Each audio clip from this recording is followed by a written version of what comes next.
Thank you, Kamal.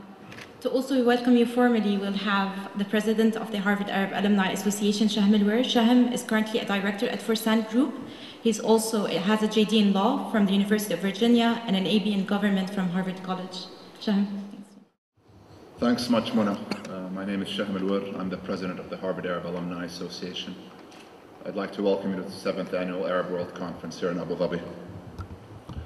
Before I start, I'd like to give a special thanks to our keynote speaker, His Excellency Dr. Anwar Mohammed Gargash, Minister of State for Foreign Affairs of the United Arab Emirates. We're greatly honored for you to be here with us, sir. I apologize for my voice a little bit, by the way. I've been violently ill for the last 3 days, so please bear with me. I'd like to thank a few people as well, and I'd like to first thank our conference sponsor, our exclusive conference sponsor, Etisalat.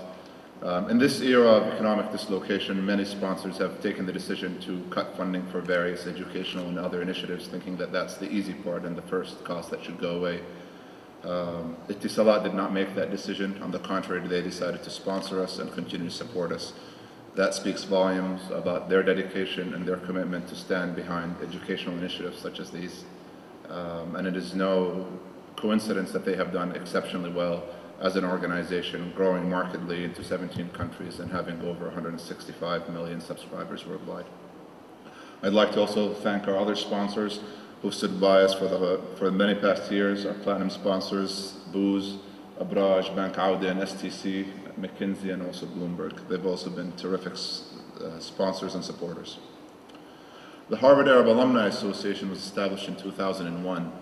What started as a small association representing a few alumni has grown to represent thousands of alumni across the Arab world and globally, including ministers, prime ministers, ambassadors, spanning almost every Harvard University college and graduate school from the 1940s through today.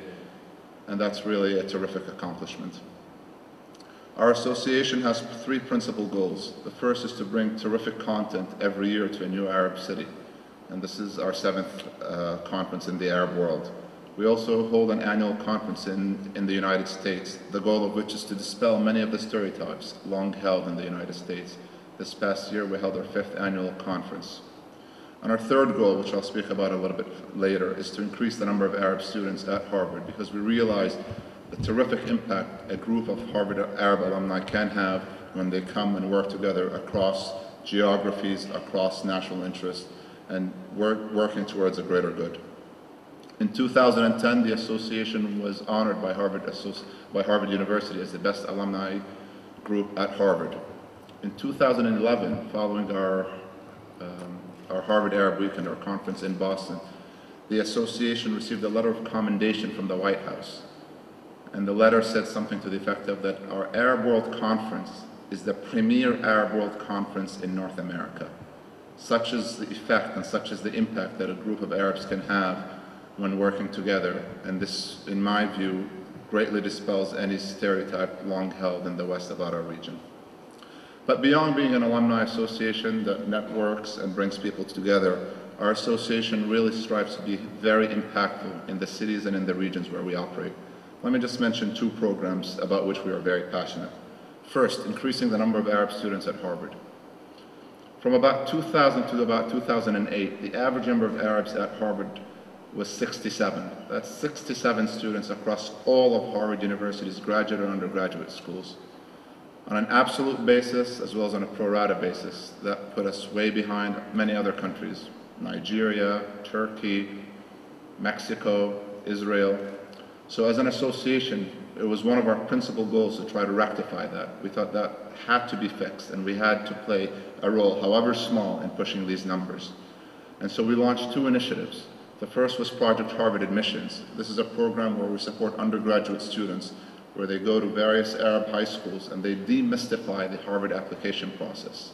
Many times university counselors say, so-and-so student is very good, but he just can't get into Harvard, so he's not going to apply. And we often say he cannot get in until he applies or until she applies. We've visited thousands of high schools and we've talked to thousands of high school students in Morocco, Egypt, Tunisia, Lebanon, Egypt. We've talked to students in Libya, in Iraq, in Bahrain. And we've mentored Arab students even who are studying in the United States. The result, well, we can't really take credit for all the increases that we've seen lately, but we'll take some credit. This past year, there were 108 Arab students at Harvard, a marked increase from 67, and finally putting us ahead, at least in absolute terms, of the countries I just mentioned, and even other countries such as France and Japan. The road is still long, and we think we can do a lot better, but that's a start. I'd also like to tell you just a quick story about one of the students we helped, and kind of the impact that we can have on a personal level. We met this student named Hanna, Yusuf Hanna from Iraq. Many of the board members have also met him. His story is a heart-wrenching one, and due to the tragic events unfolding in Iraq, his family had to leave a very comfortable middle-class life and seek refuge in the United States. His sister, among other tragedies, was kidnapped, and they have yet to hear from her for the past 5 years. This very comfortable middle-class lifestyle was replaced by a very tough life in the United States, where his parents have menial jobs. Luckily, Yusuf was very smart and did very well at a public high school. In fact, at the conclusion of his junior year, he received the highest marks in the AP US history exam. It's really gratifying to see an Iraqi doing so well in US history. And yet, even though he was one of the top students, the school thought he was not one of the top 3 who should try to apply to go to Harvard. He just did not have it, whatever it meant. By coincidence and a little bit of luck, we got to meet Yusuf, and we mentored him, helping him with his essays, with his interviewing skills. And I'm happy to say that Yusuf got admitted to Harvard on a full scholarship, and he will matriculate in a few months. Vicariously, it's also nice to feel the thrill that these students get when they also receive what used to be a big package and now an email telling them you've been admitted to Harvard University. The other initiative we've launched to support the increase of the number of Arab students at Harvard is we've launched a scholarship fund. This is the first and only alumni-led scholarship fund at Harvard.